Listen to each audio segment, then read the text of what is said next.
Welcome on back now, 624 in your Consumer Watch. A year ago this week, President Donald Trump announced sweeping new tariffs on imported goods, coining the term Liberation Day.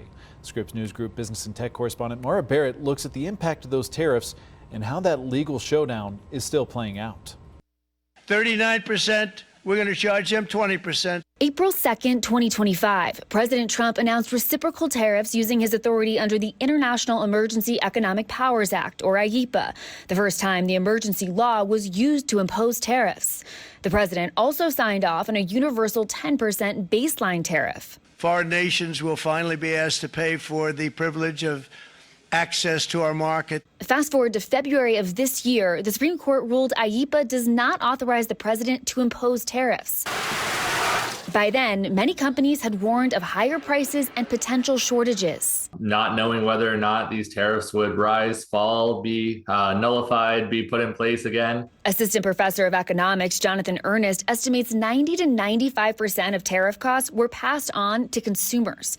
Meanwhile, he says one of the Trump administration's intended effects, more U.S. manufacturing, has yet to materialize. Some of those manufacturers, some potentially benefited, but we've still seen in 2025, a decline of about 100,000 manufacturing jobs in the U.S. Ratna Sharad, CEO of the shipping platform Flavor Cloud, agrees we haven't seen a manufacturing shift play out. Because the expertise isn't there, number one. Number two, the labor costs are nowhere near trying to do that manufacture in some of these other countries that they currently use. Automation and a wave of retirements also contributed to the decline.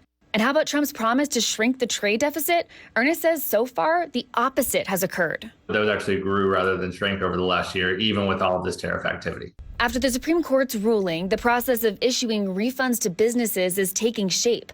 Kyle Peacock of Peacock Tariff Consulting says at this point, consumers aren't likely to see funds passed back to them.